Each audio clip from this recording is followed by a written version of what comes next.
What is going on, everybody? Welcome back to TTP Sports. And Phillies pull off a sweep of the Pittsburgh Pirates, something that I was asking coming into this series. You know, I wish I can really go on a high note with this series, but before this game this morning, we were all hit with a big shocker. A big shocker that really dampens everything and really sours the mood. Was a good series sweep for the Phillies, sweeping a bad team, especially when you have Mick Abel on the mound in his major league debut, going pitch per pitch with Paul Skeens, and Paul Skeens is nasty as shit, and Mick Abel looked nasty as shit out there today. He was throwing strikes nonstop, he was dotting the fastball, the off-speed pitches looked fantastic, he had 9 strikeouts in his debut, tying a Phillies record. I believe that was with Kurt Simmons of the 1947 Phillies. They showed it so many times on the broadcast. What a year to be a Phillies fan, 1947. Oh boy. And you got a 1-0 shutout win. Romano looked really good out of the bullpen again, getting the save. But everything dampers on that. It really, the news from this morning really sours what was a nice series sweep. And that news was Jose Alvarado. You're one of your more reliable arms in the bullpen. Basically, you're one of your de facto closers, your most reliable lefty in the bullpen, gets suspended 80 games for PED use. And with that ensuing suspension, yeah, he'll still play the rest of the regular season after his suspension is up. But he will be ineligible for the postseason if the Phillies do make the postseason. Yeah, I don't feel good about that. That is a huge blow to this team after we all know one of their major weaknesses to this Phillies team is their bullpen depth. Now that weakness becomes even more glaring at this point, because now you lose a bullpen arm that has been one of your more reliable arms for the past few seasons, and especially has a lot of postseason experience, has been one of your more reliable arms in the postseason the past couple of years. Now you don't have the leverage, you don't have the privilege of using that guy in the playoffs this year. That is a devastating loss for this bullpen that is already weak. And it's one of your very few lefties in that bullpen. You only had 3 lefties in the bullpen. That was Tanner Banks, Matt Strahm, and Jose Alvarado. Matt Strahm and Alvarado being your most reliable arms in the bullpen. Now you took away one of your more reliable arms, and now you just have 2 lefties. Matt Strahm, who's still a high leverage guy, not to the extent of Alvarado, but Matt Strahm can hold his own in high leverage situations. And then Tanner Banks, who is just a guy. That is not a high leverage pitcher. He is a low leverage guy.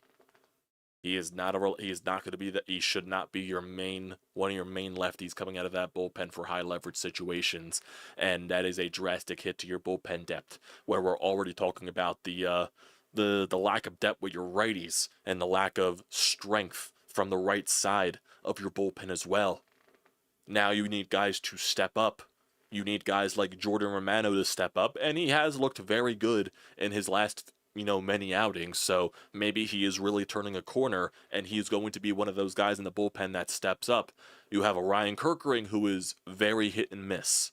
He has a lot of good stuff in that arsenal. Sometimes it doesn't fully come figured out. He got a scoreless appearance today, even though it was very shaky, allowing the first 2 base runners and almost a throwing error to Alec Boehm. Thankfully, Alec Boehm made the play, and then eventually a double play happened to end that inning for Kerkering. So it's those 2 righties. Then you really don't know what else you have. There's really not much depth with this bullpen. And that was one of the major weaknesses going into the offseason, something that we needed to tell Dave Dombrowski to address. He barely addressed it. The only addition that he brought in was Romano and then Hernandez off of the waivers. Yeah, Hernandez, oh boy, we're going to be seeing way more of him most likely. Yeah, I don't like it. I don't like it one bit.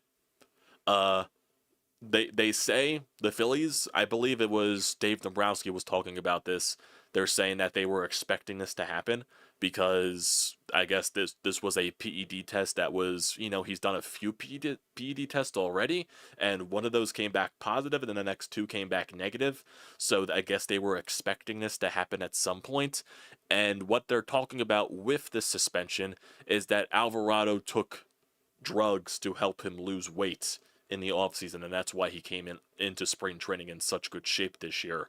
So Yeah, he was taking weight loss drugs to help him shed a few pounds. And we all know that Alvarado came into spring training a lot more in shape, a lot skinnier, a lot thinner. So I guess there's a correlation right there. But that's also just to the standpoint of, if you're going to do stuff like this, shouldn't you run it by your team? Shouldn't you run it by Major League Baseball to make sure that it is not a drug that is worthy of suspension? I don't know why you don't do that, because then you take a major risk of testing positive for an illegal use of drugs for Major League Baseball, and then you run the risk of getting suspended, you run the risk of not being eligible for the postseason, and you really let your team down. And that's the most frustrating thing, because you're one of the more reliable arms in that bullpen, and now the team can't utilize you in the most important time of the season, which would be the playoffs. And now, if you're Dave Dombrowski, this even glares even larger for the lack of moves that you've made in the offseason for the bullpen, because granted, you're not going to expect one of your most reliable arms to go down with a suspension. You're just not going to expect that in the world whatsoever. But that it makes the lack of moves for your bullpen really glaring. It really just does. You needed to make at least one or two more moves for your bullpen, and now teams are going to know that you're desperate. Teams are going to know that you're desperate for bullpen arms even before the trade deadline. I'm sure Dave Dombrowski was looking for other ways to get some bullpen arms here if there's anybody down in Lehigh Valley, but even they said on the broadcast there's no lefties that are down with Lehigh Valley that you would even consider. I don't even think they have a lefty out of the bullpen. It's mainly righties out of the bullpen, so there really isn't anybody internally that you can bring up to fulfill a left-handed position in that bullpen. You really have to consider something either like moving a Ranger Suarez to the bullpen and going out and making a trade and going out and utilizing assets that you probably didn't want to utilize. That is the mode that you get into, because now you're desperate and teams are going to know that you're desperate, and they're going to jack those prices up. They're going to jack those prices up for relievers that you're trying to go after. You know, the Phillies have been rumored around Ryan Helsley for the past couple of seasons. Even though St. Louis is in a good spot right now, there's talks are most likely going to keep going around. That price is going to be driven up. I'm sure there have been talks. I know there's been talks about with the Baltimore Orioles, with Batista and Cano, since they're with such a bad record, and who knows how long that would last. That's going to jack up a lot of prices for those specific arms. The price is going to be out of this world, and you're going to have to utilize assets that you probably didn't expect to use. And that comes back to you not making enough moves in the offseason. Dave Dombrowski, that comes back to you not making enough moves and not shoring up this bullpen to add a lot more depth in it. Because there were a lot of arms that you could have got in the bullpen this year. Yeah, Jordan Romano, hopefully he's turning himself into a very nice piece for this back end of the bullpen that could be huge for the long run for you. I don't know what that's going to mean right now, but you had guys like Kyle Finnegan out there. You had guys like Tanner Scott out there. You had a bunch of Kirby Yates and all of that stuff out there. You had a bunch of bullpen arms that you could have gone after and acquired, and you just chose not to. You just chose not to. You went with Jordan Romano, and you went with a waiver claim and Hernandez. And now you really don't have any depth in that bullpen anymore. You really don't have many high leverage guys besides Romano, besides Strom, and maybe even Kirkland. You have three high leverage guys. That's not good enough for your bullpen. It is not. And it's something that was a weakness coming into this season, got even more weaker with the suspension in Alvarado. And that entire news just completely sours this series sweep for your team, for the Phillies. Because after losing a series to the St. Louis Cardinals, you lost 2 of 3. You bounce back and you sweep a team, and you finish this home stretch 4-2. That's a very nice finish to a home stretch. You had some really good pitching performances from your guys, and granted, it is the Pittsburgh Pirates. They're not a very good offensive team, but still. Ranger Suarez goes 7 innings again. Zach Wheeler does Zach Wheeler things, and then Mick Abel looked fantastic today. Mick Abel looked fantastic. And there definitely is some hope, maybe, because Bryce Harper had a good couple of games in this series. He was hitting the ball very well. So there's something to that as well. Bullpen, mainly your high leverage guys had some good appearances here. Game 1, I would say you got a little bit lucky in one of those innings where you really blew it open, because Bryce Harper check swinged on the replay. It looked like he clearly swung, but the third base umpire said that he didn't swing, and that led to a very, bloated inning for the Phillies run-wise because they scored a lot of runs after that specific call didn't go the Pittsburgh Pirates' way, and they ended up winning that game, and then that leads them to a series sweep. But like I said, this Alvarado news just completely sours all that stuff.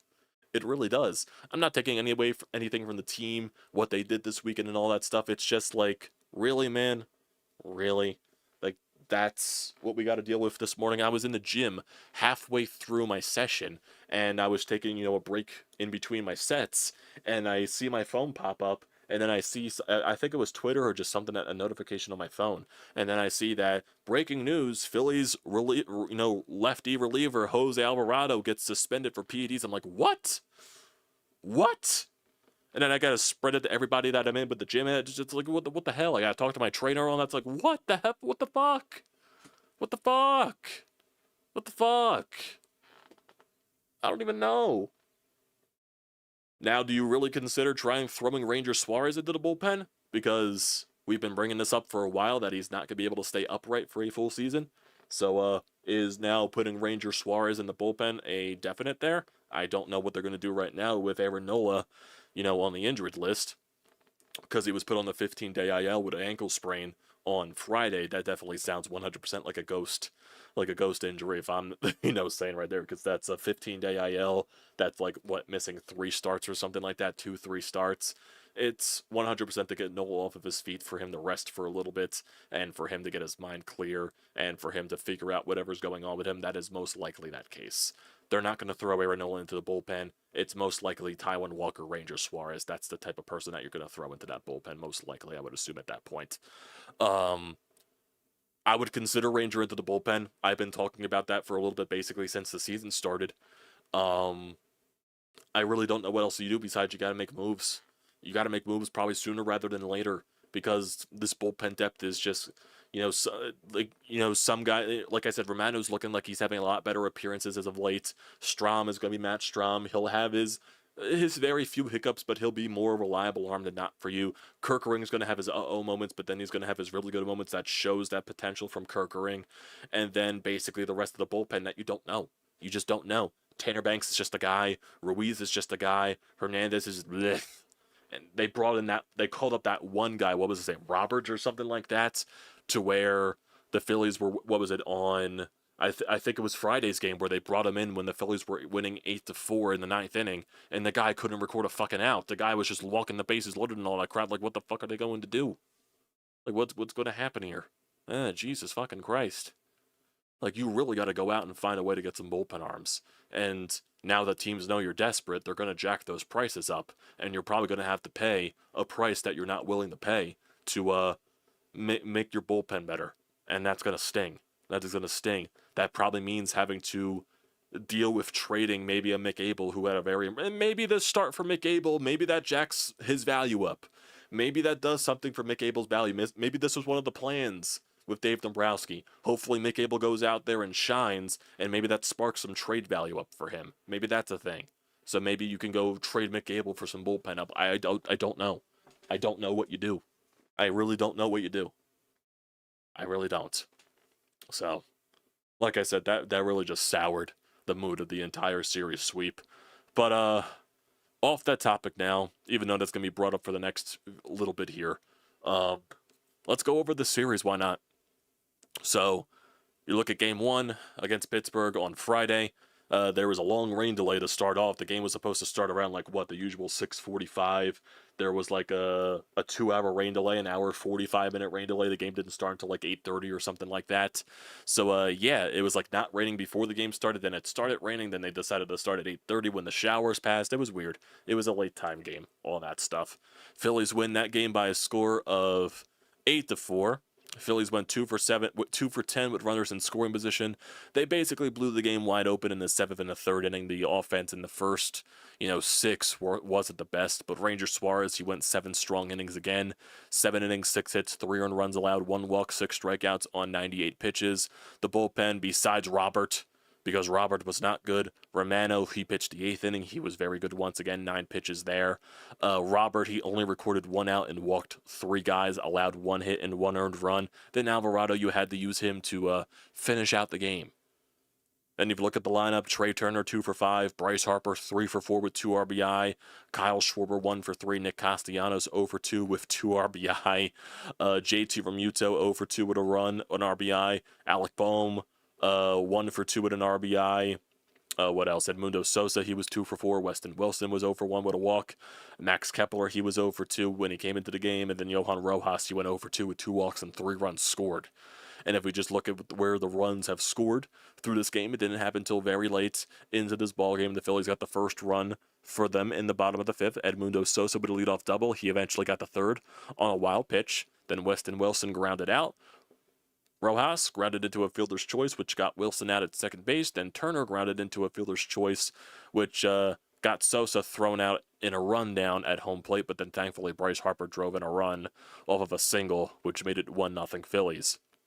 Top 6, the Pirates hit their 3-run shot with 2 outs. Ranger allows a couple of base runners. Then he just made his only mistake pitch of the night.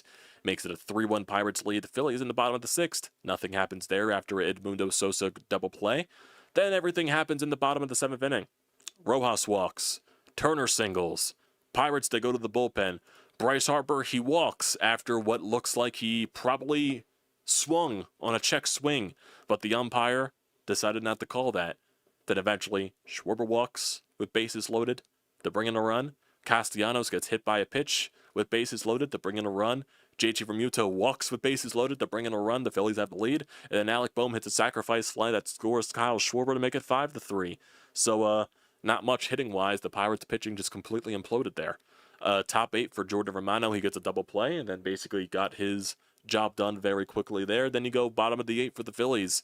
After a 1-out walk by Johan Rojas, Trey Turner triples down the right field line to make it 6-3. Bryce Harper singles to score Trey Turner. Kyle Schwarber singles to move Bryce to third. Then Nick Castellanos grounds into a force out where he hustles. Bryce scores because of it. It's an 8-3 Phillies game, and then Robert tried to come in garbage time to try to get the save. Well, not the save, but just to close the game out. He couldn't get outs. He only got 1 out. He walked Canario. Frazier singled. Then Pham struck out. Then Gorski walked. Then Triolo walked, which brought in a run. And then they decided to bring in Alvarado. He got 2 outs with ease. 2 outs with ease.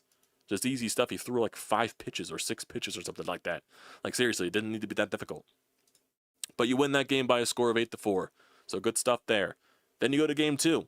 To win the series, you win by a score of 5-2. Zach Wheeler was very good. 6 innings, 3 hits, 1 walk, 6 strikeouts on 97 pitches. He lowers his ERA to 2.67. Your bullpen, besides Tanner Banks, was very good. Offensively, Bryson Stott had a fantastic day at the plate. He went 2 for 5 with 3 RBIs and a home run as well. So good stuff there from Stott.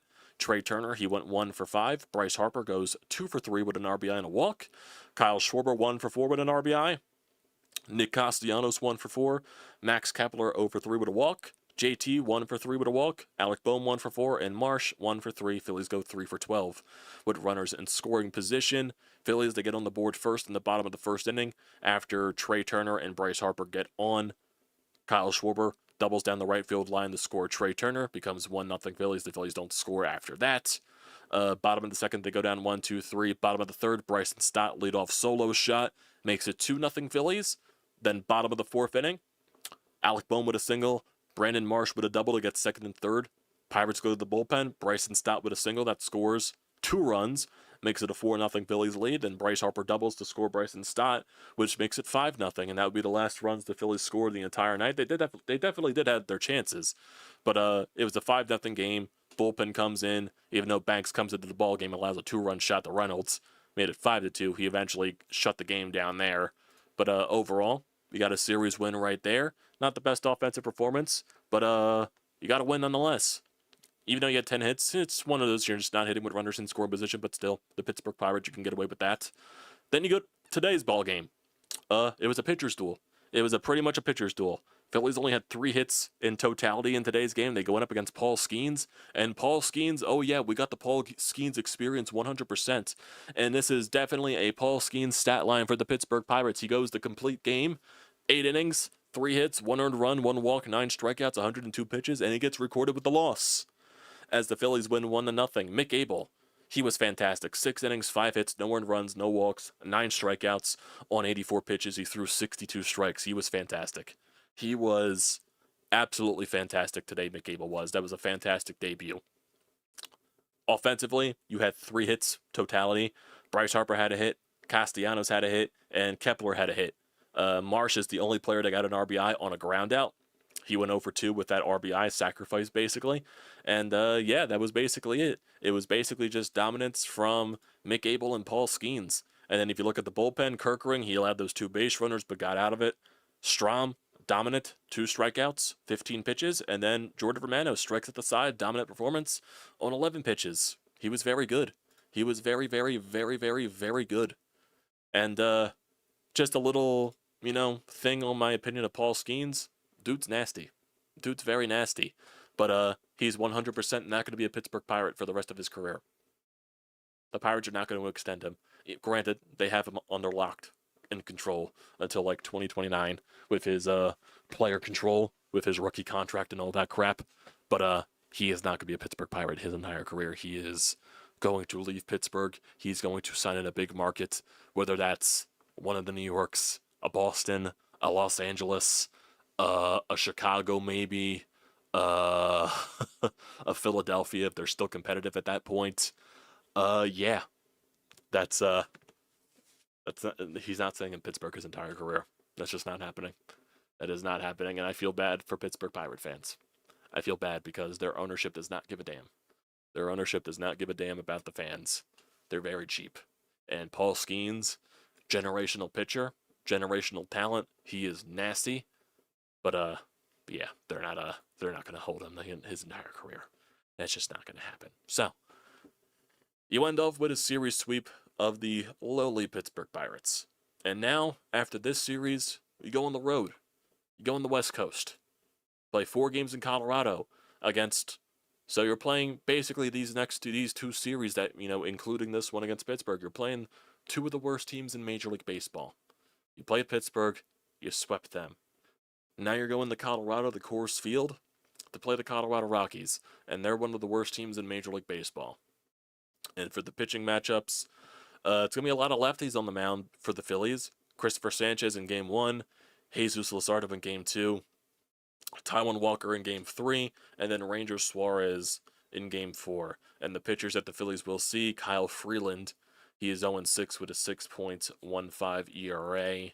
And then on Tuesday, they'll be facing Antonio Senzatella. He is 1-7 with a 6.39 ERA. And then they'll be facing Carson Palmquist, who is 0-1 with an above 11 ERA. So he's only made 1 start in his career. That was 4 innings against the Diamondbacks. He allowed 5 earned runs. And then it's going to be German Marquez, who is 1-6 with an 8.78 ERA. Holy hell. Holy hell. I'm sure the Phillies offense will make some of those pitchers look like Cy Young this week. But you're going to Colorado. I know they're one of the worst teams in Major League Baseball.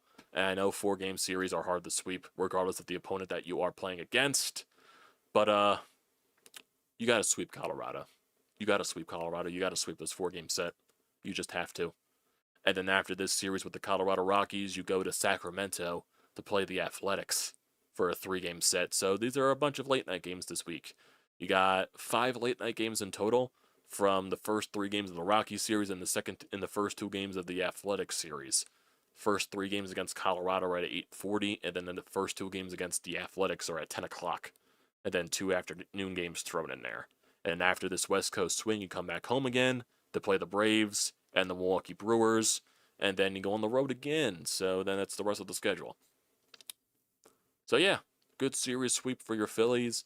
We'll find out what happens with the Mets series against the Yankees, because they're 1-1 in that series, and the Phillies right now, after this win and this series sweep, they're 1 game behind the Mets for the NL East lead, and if the Mets were to lose, that'll go back to a half game, and then if the Mets win, it goes to a 1.5 games. So you're keeping yourself involved, you're winning a lot of games, so that's the most important thing, and he really bounced back on this homestand, which was very important after losing that first game, or that first series against St. Louis. So good stuff. Good stuff overall. What else is there? I just want to see if there's anything post-game that really stands out.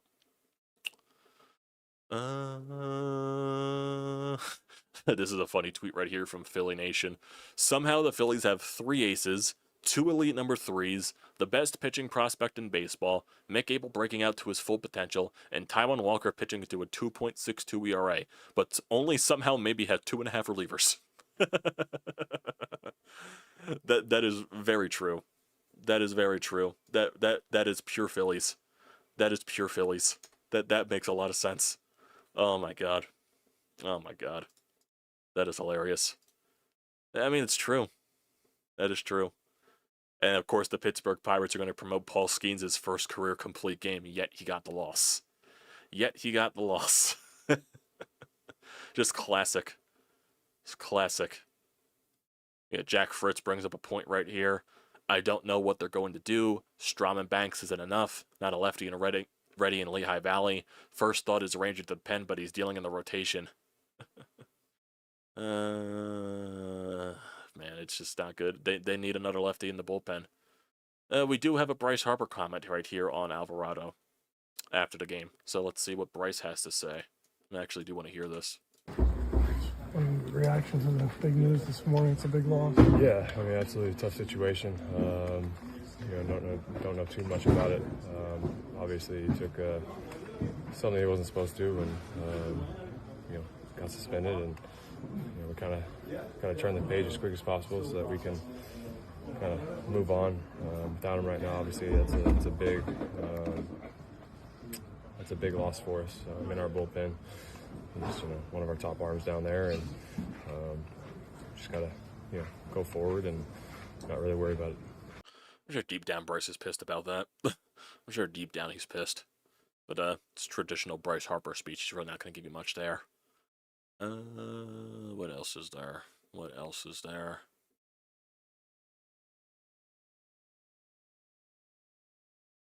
Yeah, it's really not much else to bring up about it. It's just very, very disappointing. Very disappointing. That's basically it there. What else can you really say? Not sure what else is there. Not sure what else is there. We do have some calls here on the end timeout line, so we will get to that in a few seconds here. Just trying to look and see if there's anything else. Obviously, the Mets, they play later tonight. I think the Braves actually won today in Boston. I think they kind of destroyed them. If I'm not, yeah, they won 10-4. Did the Braves sweep that series? Did the Braves sweep that series against Boston? Or did they split? No, they won the series. They won 2 of 3. They won 2 of 3. And they do play the Nationals. The Braves have been playing a lot better lately. The Braves have been playing a lot better. But granted, they're very... When I look at their schedule, they do look very hot and cold. They do look very hot and cold. But they've been winning more series than not. They just won the series against Boston. They won a 4-game series against the Nationals. They lost a 3-game series against the Pirates. They won a 4-game series against the Reds. They lost a series to the Dodgers. They won a series to the Rockies. Won a series to the Diamondbacks. Won a series. So they've been winning more series than not lately. So it looks like they're figuring out their team there. So they're back above 500. So yeah, got to keep getting your wins. They're 5.5 back of the Mets. They're 4.5 back of you. So got to keep winning. Got to keep winning. So. Let's get to the phone calls here. Got a text message here from Steven. He also left a voicemail. Skeens has got to get out of Pittsburgh. He's too good for that shit organization. No, he will. He 100% will. Let's get to the voicemails. We got Tyler, we got Steven, we got Sean. Let's get to Tyler first. Let's see what Tyler's got to say. I'm sure a lot of these voicemails are going to be more Jose Alvarado themed, so not shocked there. But it makes sense. It's warranted. What's going on, folks? I gotta tell you something, man. This homestand is not the most impressive as I've seen before today, especially not the most impressive offensive performance. You had Kepler driving in Castellanos after Castellanos was able to break the ice with his only hit of the day, and that's all there is, and that's all she wrote. We swept the Pirates, which makes this homestand pretty well, 3-2. So, all we got to talk about today is Jose Alvarado. Or 4-2, oh my bad. Jose Alvarado, man, I don't know what kind of substance he was on. Probably that Colombian Bam Bam. We can sit here and speculate all day, but my main question and concern of the day was, let's mention Nick Abel real quick. Nick Abel was able to shut out in his first debut. Very proud of him. Now, let's talk about who's able to pitch in for Jose Alvarado, Ranger Suarez. Now, my concern is that his injury status, if you can call it that, may be affected by this. I'm sure he'll feel inclined to pitch stronger and harder and faster if he's going to be in the bullpen to relieve, but we got to put him somewhere, and if Alvarado's not going to be playing for the rest of the year, then Ranger Suarez will probably be a long match drawn. What are your thoughts on it? Good homestand, if I could say so myself. Not the most impressive win today, but we got the sweep, and Nick Abel was able to get the shutout. So that's all I got. Talk to you next time. Peace. I won't harp too much on the win. The offensive performance today. They went up against Paul Skeens. Paul Skeens is fucking nasty. He's a generational pitcher.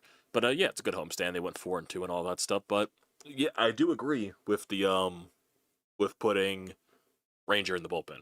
I've been saying that for a little bit. Ranger has to go to the bullpen. And granted, Alvarado is going to be back at some point this year. I think the 80-game suspension comes up sometime around mid-August.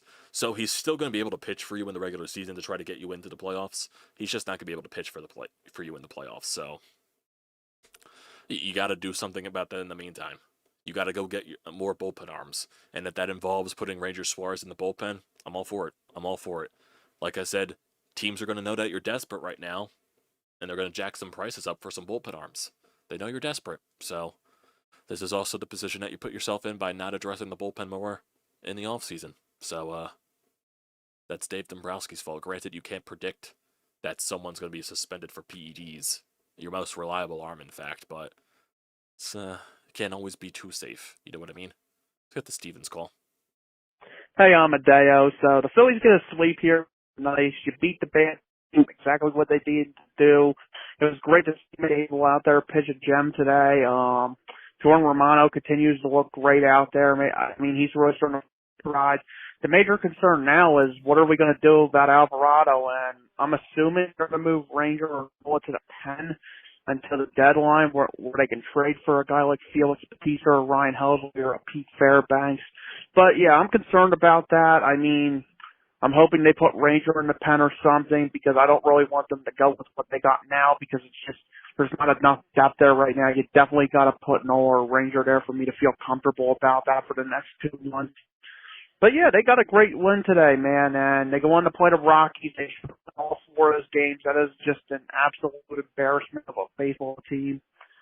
And, yeah, good weekend for the Phillies, man. Yeah. Once again, yeah, I agree with putting Ranger in the bullpen. I think that's got to happen. It's got to happen. Ranger, you just cannot guarantee that he's going to be able to stay upright. You put him into the bullpen, it's less strain on his body. You could pitch him 2 innings, 3 innings maybe if you need to out of the bullpen. He can also be a high leverage guy. He's pitched in high leverage situations out of the bullpen before, so he knows what it's like. But I just know that he is a Scott Boras guy now, and Scott Boras is not going to allow that. So, what do you do? What do you do? It's either you're going to the fucking bullpen, or I'm trading you for more arm for pieces. Don't know what it's going to be right here.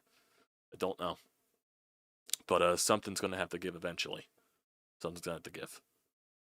Colombian Bam Bam. They said he was taking a weight loss supplement. That's what he was doing. That's why he lost so much weight in the off season. So, but still, that's something that you got to run by your team. You got to run by your team. You got to run by Major League Baseball if it's safe to take. You just can't be taking shit like that. That's just, you're putting a huge risk on yourself, and you betrayed your organization by doing that. That's what happens. Let's get to Sean. Boy, a lot to unpack in the last 24 hours with the Phillies. You know, this win definitely takes the sting off of losing that second game of the doubleheader to the Cardinals and pissing away 2 out of 3 victories in that series.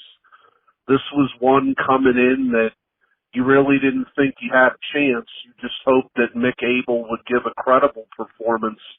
But what a performance by the kid, and he needed it because Skeens was Skeens. I mean, the Phillies couldn't really lay a bat on him, but Abel outpitched him. I just feel bad that his reward is, well, get back on a plane and go back to the minors. kind of a bitter pill to swallow, but again, great performance, credit to him, and, you know, they gutted it out and found a way to win. Now, as far as Jose Alvarado, I mean, I've heard the comments from Dombrowski. I heard the comments from Ruben Amaro on the pregame. My comments echo the sentiment of John Kruk. I mean, when you're a professional athlete, you know every fiber, every granule that goes in your body. I'm not buying the excuse that this guy is Mr. Innocent and he let his teammates down. He let the city of Philadelphia down. And contrary to what Amaro said about putting Taijuan Walker in, and this could solve everything in the pen, there is no solve right now. You're not going to replace 100 miles an hour from the left side. And what about that young kid, Princeton Bailey, that was the feel-good story a couple weeks ago meeting Alvarado? What do you tell that kid? Just a damn shame, just a stupid act on his part, and he, again, cost an entire franchise. Yeah, pretty much sums it up. I agree with that sentiment. You betrayed your team. That's basically what it is. You betrayed your team. You did something very stupid to lose weight. Stupid. Stupid, stupid, stupid. Stupid, stupid, stupid, stupid. Stupid, stupid, stupid, stupid. Well, I guess we know what he was putting in his coffee now. I guess we know what he was putting in his coffee right now. He was definitely putting something in his coffee. You know how much Alvarado said he loved his coffee, he loved his espresso? I guess we know what he was lacing it with. Fucking lacing it with something. What is it? What is it? What is that coffee that's always like advertised on social media for like weight loss? Was it like that mushroom coffee or something like that? Is that the coffee that Alvarado loves? Is that the coffee that Alvarado loves to drink? Does he love that mushroom coffee? Is the mushroom coffee banned by Major League Baseball or something like that? Probably not, but it's funny to think about. But yeah, it sucks. It's a huge blow. It is a huge loss. Huge loss. Huge loss. I don't think there's much else from the Twitterverse that brings up anything here. I really don't think there is. But it is a good series sweep. We'll see where you pick it up this week in Colorado, in Sacramento against the Athletics. I'm never going to get used to that. I am never going to get used to saying just the Athletics playing in Sacramento. I'm not going to get used to that. I'm sure the broadcast are going to be slipping and saying Oakland Athletics a billion times. But holy shit. Got a sweep. Is it too much to ask for a 4-game sweep of the worst team in Major League Baseball in Colorado, especially playing in Coors Field? No, I still ask for a sweep. I still ask for a sweep. Yeah, I do ask for that.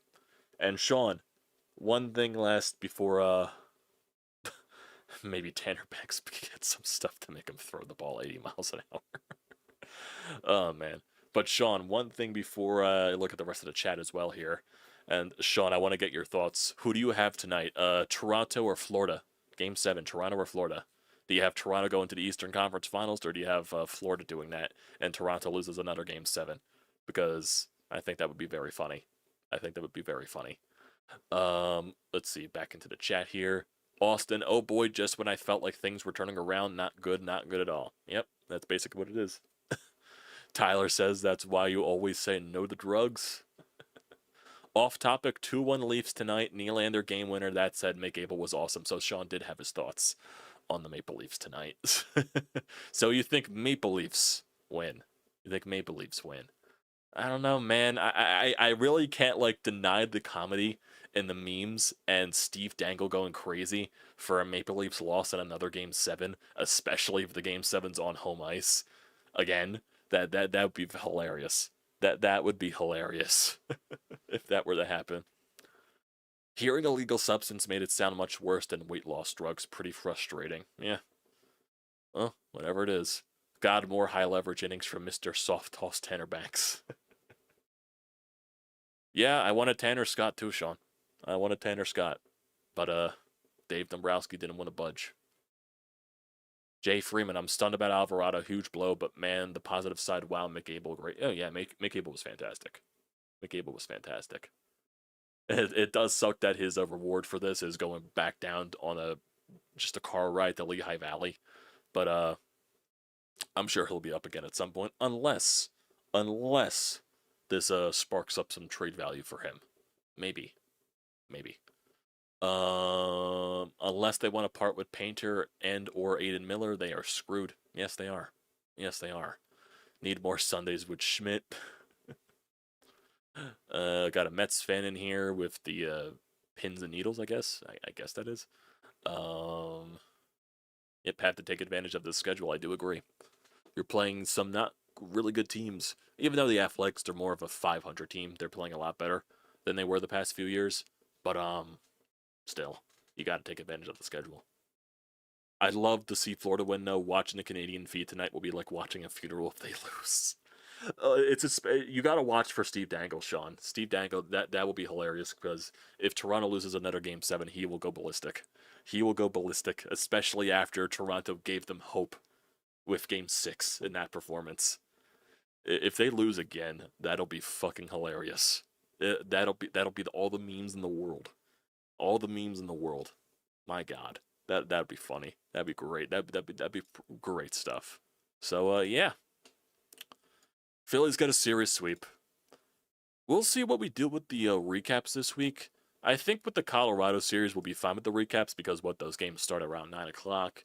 If those games are around 2.5 hours, maybe, or something like that, maybe we'll do more watch parties than live streams or something like that. It really just depends on the schedule. So yeah, the first 3 games against Colorado are at 8:40. Maybe we can get some watch parties in there. Thursday, most likely will be a normal recap at night. The Athletic series, that'll probably just a recap after Sunday's games. So maybe some of these games during Colorado we'll get or one or two of these games, maybe we'll just do a watch stream for these games against the Colorado Rockies. So we'll see. You'll see something pop up in your subscription feed, so be on the lookout for that. So appreciate you guys for tuning in as always. Don't forget to hit that subscribe button. It does me a great deal of service. You can also drop a like and leave a comment in the comment section down below. You can also use the code TTPSPORTS, $20 off your first purchase at SeatGeek. Great deal. Do not pass it up. And also follow at TTPSports on TikTok and Instagram. One final comment here. Are the Flyers trading up with their last 2 first-rounders? I hope they are. If there's a player that they like.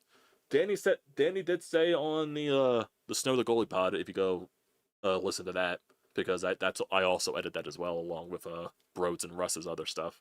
So definitely go listen to Snow the Goalie. Danny Briere did talk about, what it was more towards the end of their interview on the previous Snow the Goalie podcast. It was like a couple of days ago.